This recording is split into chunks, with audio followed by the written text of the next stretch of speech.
Welcome back to Jason's Pen Journey. Today we're going to do a June update. So it's June 7th as I record this. So I'm going to go through some things that have happened in the last couple of weeks, pen related, and talk you through some of the ones that I've got inked up for the month of June. So the main thing that happened in terms of pen stuff is in May, I was out in Colorado for a couple of weeks for some family stuff, all good stuff. It was a graduation, high school graduation for a family member.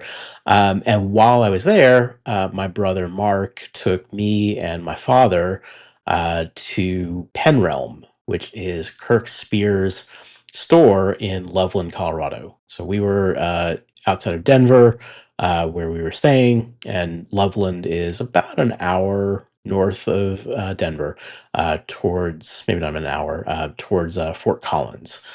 So if you know the Colorado area, it's up near Fort Collins. So Kirk is a really well known nib meister in here in the U.S. He does a lot of event nib grinding, so he'll actually go to things like the he was just back from the Chicago Pen Show. We saw him last year at the San Francisco Pen Show, and he travels to all the different big pen shows around the U.S. Doing nib grinding and nib tuning. He also has an online store, penrealm.com. And recently, he opened up that store to the public. It's by appointment only, I think, at this point, because it's not something that he's in town for all the time due to his pen show travels. But when he is there, you can make an appointment and go to the store. And not only do your nib tuning and nib grinding, but Kirk also does have a pretty extensive shop of new pens, pre-owned pens, uh, ink, paper, all the accessories that you expect at a pen store. So it's a really cool little spot that we got to go visit. And so while I was there, of course, I bought some pens. I'll show them to you in a moment. And also really wanted to get some nibs tuned and repaired for some pens that I had that were giving me some trouble. Um, and I also bought a pen for my wife.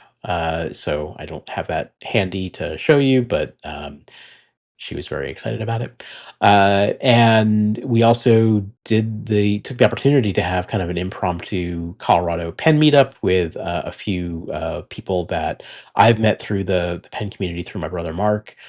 So kind of some of his local friends that were able to make the trip and to see us. So we got to see some local folks in Colorado. So let me give you a little rundown of what I had done um, at the pen realm with Kirk. So first, I did 5 nib tuning repairs. Um, some of them were ones that we've talked about on camera. Some were just ones that needed some work, where things were misaligned. And it was kind of beyond my capability of fixing with my own 2 hands, without causing any further damage. And then I bought 2 new pens, and I got one of the new pens ground, and then another one that I brought with me to get ground. So I'm gonna talk a little bit about the repairs first. So I had 5 nibs tuned. One was one that we've talked about on this channel, which was the Hinze Sleipnir.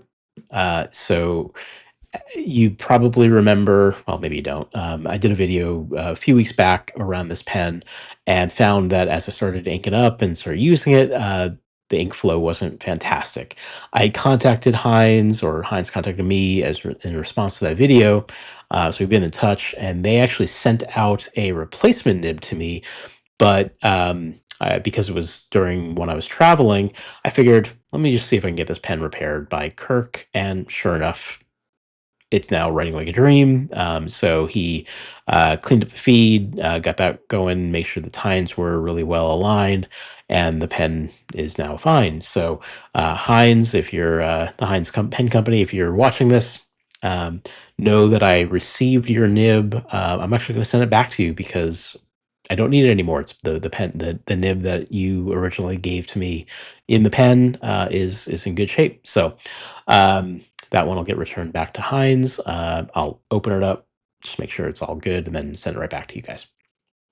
So that was the Hinze Sleipnir.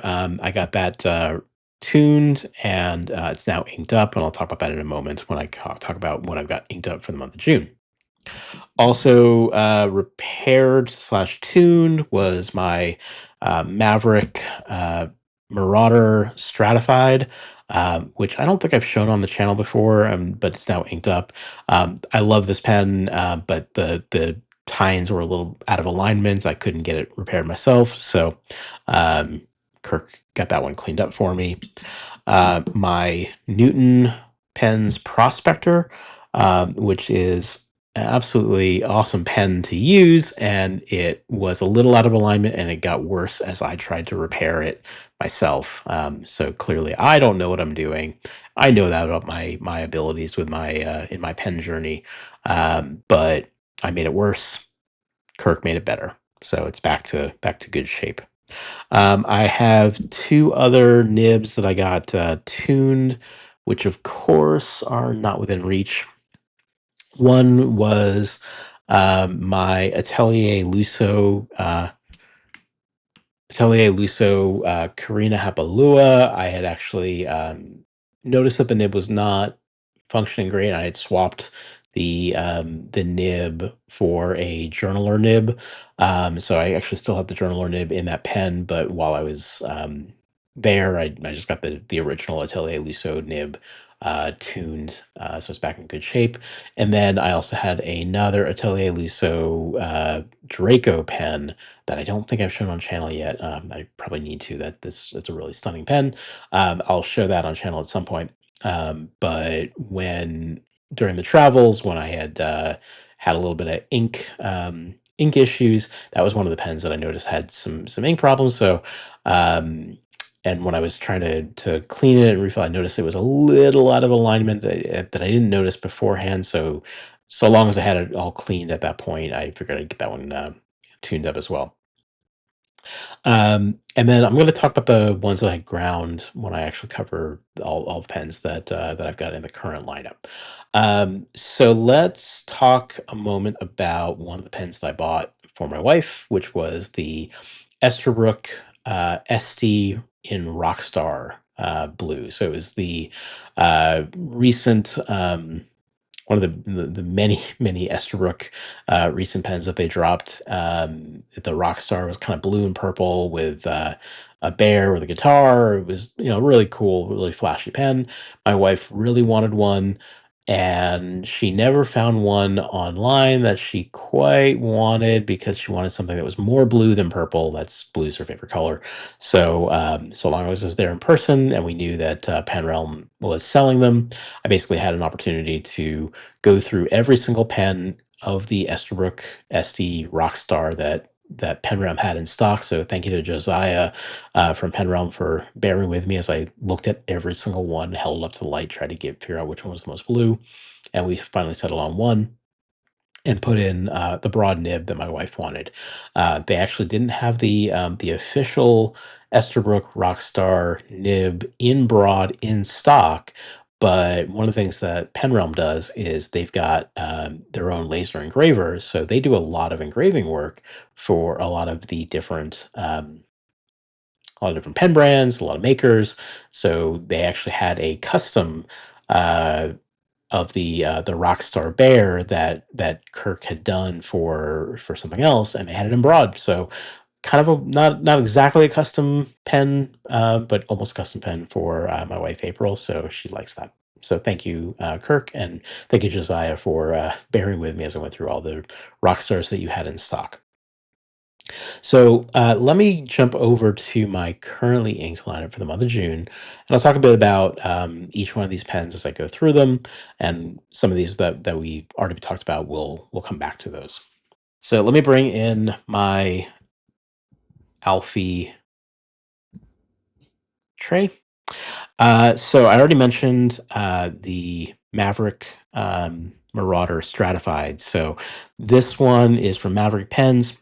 One of the things that if you've ever been to a pen show that Mavericks is tabling at, you will be able to find Abby from Mavericks by finding the woman wearing a outfit that looks kind of like this pen, where it's their stratified resin, all different colors, all different materials in the resin, all kind of stacked on top. And then she wears an outfit, whether it's a dress or a blazer and a skirt that matches this. It's really, she stands out in the crowd. When I saw that at the San Francisco Pen Show, I was like, I need one of these pens. And of course, they were sold out of the stratified pen at the time. So I wound up buying it online later. So that is the Maverick. You can see the nib on that. I don't think I've covered this on the channel before. But I have this inked up with, so here's the thing I'm going to do. I had done a bunch of swatching to figure out which pens I was going to pair with which inks of the currently inked lineup. So this one is currently inked. Let me make my list here with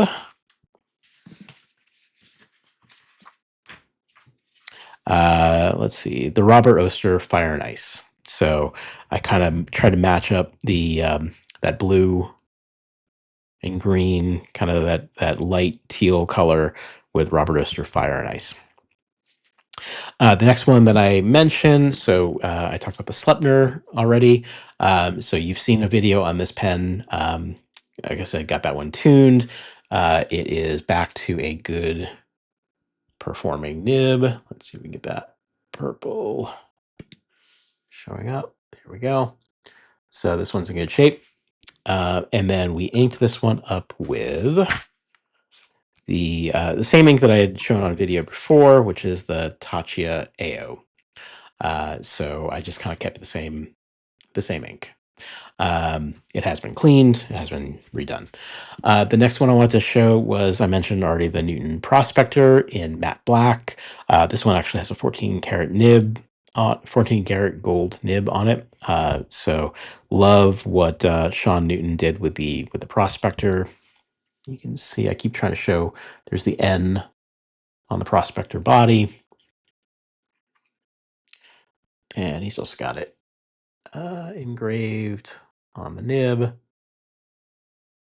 So N for Newton, just kind of coincidentally, N for Nasty. So always looking for those N's where I can join those in. I did that one with, be great if I was ready to go on all this. I did this with a really funky color. I did the Sailor Tinterías Cilantro, this kind of bright green. Not one that I would normally have used, but I purchased that one at the SF Stationery Fest back in March from Eric Gama at Amarilla Stationery. Really love this Sailor and Tinterías. I don't know if I'm pronouncing it correctly. Love that collab, and the cilantro really pops, and it's a fun color. And pairing this kind of matte black, what should be a kind of looks like a very boring pen, with something that's really really colorful is a lot of fun. So a little bit of contrast there. Also, let's see, and then just a couple other ones that that I have shown on camera already, specifically in my my last video around different filling mechanisms. So is the Pilot Elite 95 small that I got recently. That one is inked up with Oblation, Cascade, Cider. I showed this one, I just kind of showed filling it on my last video, so I'm not going to spend a lot of time on that one. And then one I've also done a couple of times on video is the Leonardo Pura Petrol, was already inked up for my last video, and that is in the Anderillium Colossal Squid Dark. So we'll kind of put those ones aside because we've already covered those on the channel quite a bit. Another new one that is, well, it's new to me, it was pre-owned, is the Lamy Dialogue CC with rose gold. If you've never seen these Lamy dialogues before, it's a capless pen, so you can actually watch as I turn the pen. If I turn the right way, you get that hooded nib coming out, similar to kind of the way something like Pilot Vanishing Point hides the nib and keeps it dry behind that little portal. So if you watch that portal open and close as I turn, so once it's closed, you don't have to worry about the ink seeping out. You don't have to worry about drying out, but then it very quickly pops open. It's got a nice little roll stop on it. I did this one with Lamy Cliff. Oops. So one of the things that I don't love about the dialogue, it's very easy to get it a little bit off with your, there we go. Um, so got to be a little careful with that one. It's not as smooth of an operation to unscrew it and screw it back in as some other ones of that kind of ilk. It's very easy for me to unscrew beyond the point where you now start unscrewing the back and open up the converter. And making sure that it's closed and stays closed is really important for these capless ones. So I like it. Um, it's one I've had my eye on for a while, and somebody was putting it up for a pre-owned sale. So I snatched it up. I've paired it with Lamy Cliff. So it's kind of a blue-black that goes nicely with that color. It's fun to write with. It's just got to be careful to make sure it is sealed properly. Okay. So the rest of what I'm going to show you is ones that have not been seen on the channel yet. And these are a combination of pre-owned ones that I acquired or bought new. So next one up is the Gravitas VAC 2.0. So this is a new one from the Gravitas company out of Ireland. It's what they call their Gravitas Ultimate VAC 2.0, which is a new model that they've come out with their Kraken filling system. So it's a really large ink reservoir. This is actually yellow Ultim, but because I paired it with a blue ink, it's kind of hard to see through. Let's see if I can get it. And you can kind of see the Ultim maybe a little bit. The rest of the body is an aluminum that's been done in black. Stainless steel section. And if it's actually a nice, what would you say? It's kind of a blasted thread on the grip, so it's kind of comfortable to hold. You're not sliding too much, but it's also a really big capacity with their Kraken filling system. Vacuum filler 2.0, and I paired this with the Colorverse Stargazing Comet.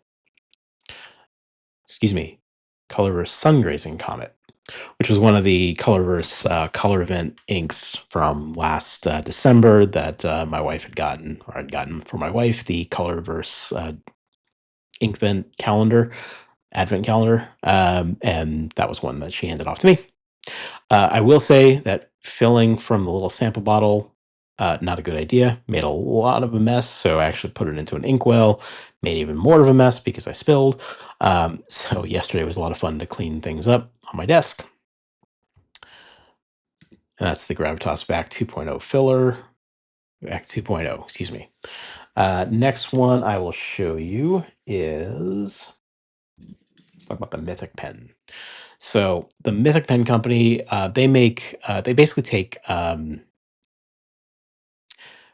materials from vintage pens and remake them in different ways. So this is the second one that I've gotten from the Mythic Pen Company, and I love what they're finding and turning into new takes on kind of old pens. So this one is, I believe, it is a, you know what? I actually don't know what it is.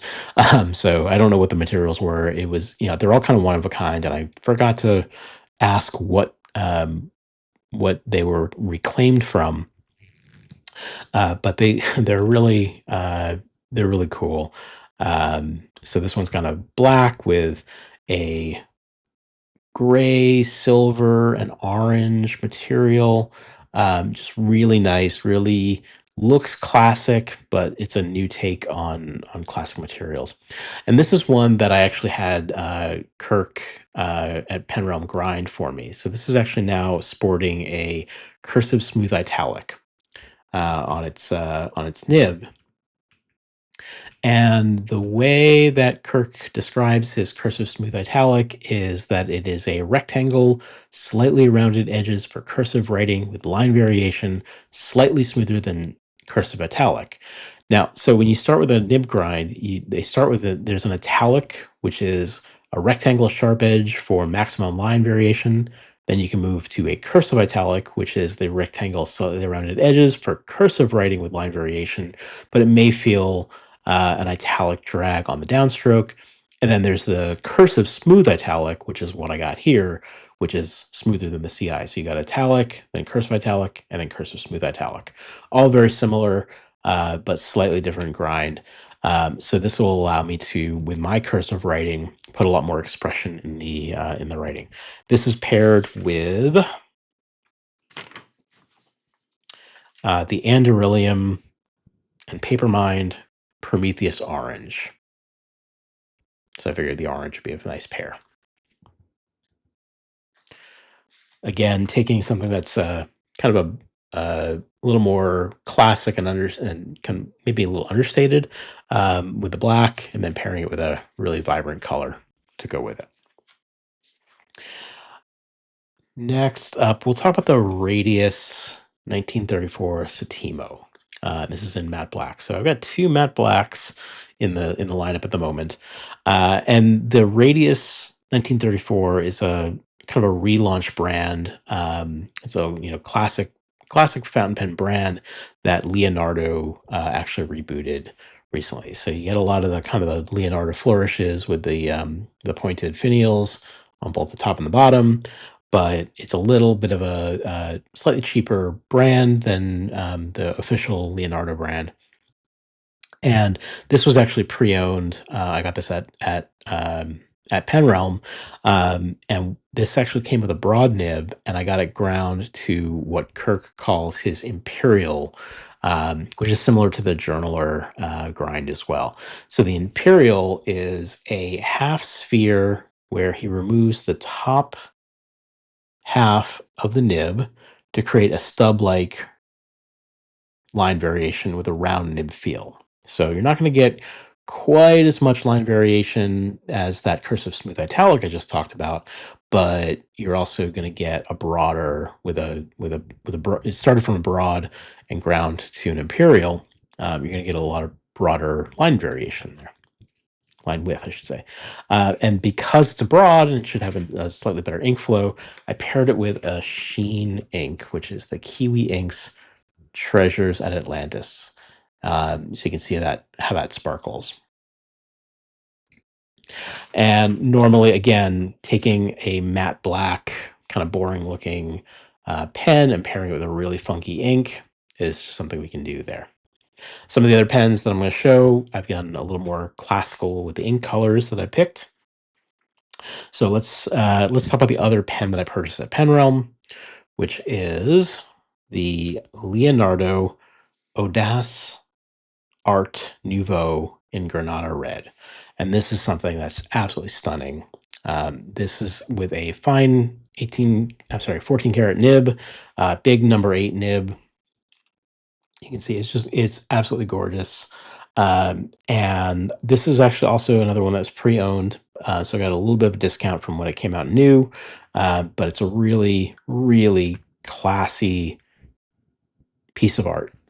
And with the ink that I put in it, I actually didn't do a swatch on it, but I did just a kind of a kind of an old standard, my Aroshizuku Take Sume or Take Sume. I'm not sure how to pronounce it. It's kind of a dark, very dark gray, blackish gray ink because I realized everything else I had inked up was a lot of color, a lot of things popping, and I needed something that was kind of a basic black or almost black.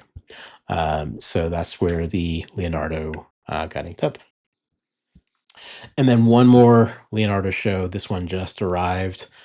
This is the Leonardo Memento Zero Grande in mineral gray that just came out recently.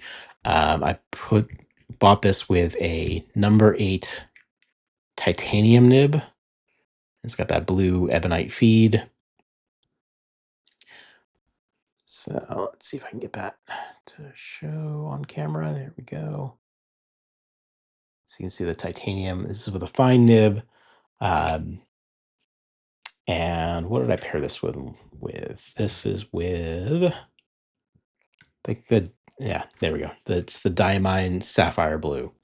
So one of the things that I joked about in the past with one of my other Leonardo, the Micarta pen, is that was Franklin's pen.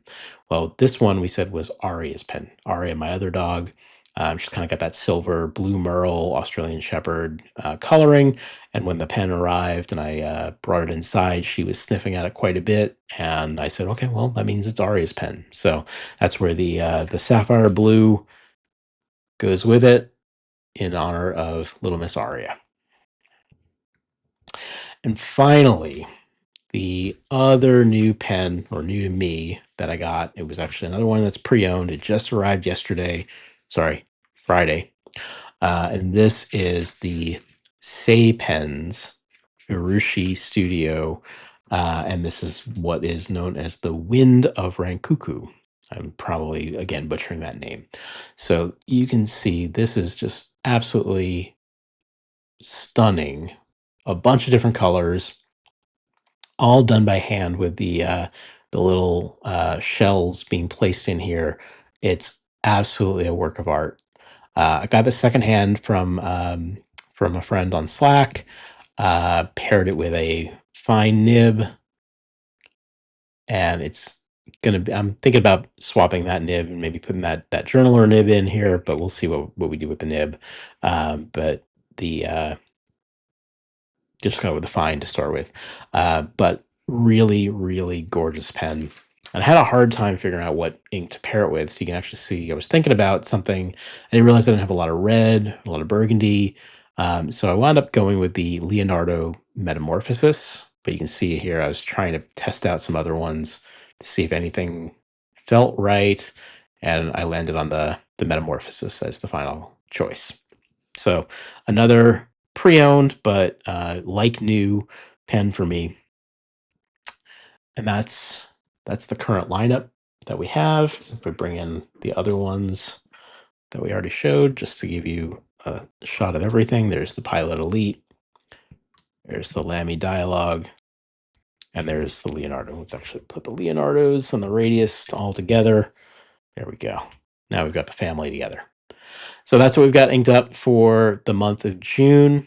And as I go through the month, I shouldn't say that that's all we have inked up in June, because there are a couple others, like the Diplomat Viper and the Pilot 823 and the Lamy All-Star Denim that I showed on camera in my filling one, as well as my Platinum 3776 Century that's always inked up. But these are the new ones for the month, and that's what I'll be using for most of my writing in the month of June. Let me know in the comments if you want to see a video on any of these pens specifically. I would love to do some videos this month on some of the new acquisitions, maybe the ones that have the custom grinds on them from Pen Realm. And if you have any questions about any of the pens, please leave notes in the comments. Happy to talk about them. And as always, please give a like to the video, a little thumbs up. It helps with discovery. Give the channel a subscribe. I do try to get these videos out. I'm trying to be more diligent about getting them out on a regular schedule. Tuesdays, 2 p.m. Pacific is when I'm kind of scheduling them to drop these days. So stay tuned for more videos as we go through the month of June and through the rest of the summer. And until I see you next time, keep on writing.